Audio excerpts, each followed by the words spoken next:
好，咁啊跟住落嚟呢，就有另一個呢，就都係關於弦線同埋鉛芯連接個線嘅關係啦。咁啊例題呢，就係10.10啦。咁啊呢個題目呢，其實就唔難解釋嘅。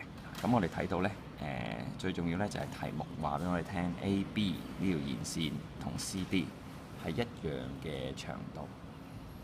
當佢一樣長度呢，其實佢哋 MO 同 NO 呢兩條垂直嘅線呢，咁就基本上都會一樣㗎啦。因為呢，佢哋呢就會形成有兩 pair 呢，基本上係一模一樣嘅全等三角形嘅。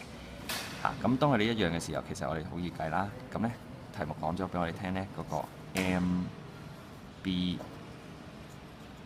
MBO 各自邊長係幾多㗎啦？咁啊半徑半徑其實就係 O 同 B 啦。就係13 cm， 咁至於 M 同 B 咧都俾咗我哋係5 cm 啦。咁啊，其實好快地咧，不試定理就可以揾到 OM 㗎啦。咁我哋試一試啦。OM 咧，二次加5嘅二次咧，就等於13嘅二次。呢個咧就係不試定理嚟嘅。咁咧，我哋好快會計到 OM 就係12 cm。咁咧 ON 咧同樣同 OM 咧係一樣嘅。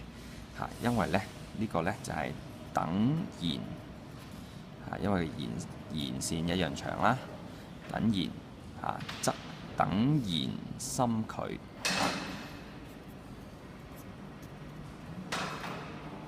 相等嘅弦去圓心嘅距離，個意思就係咁樣，所以 ON 咧就係12 cm 啦。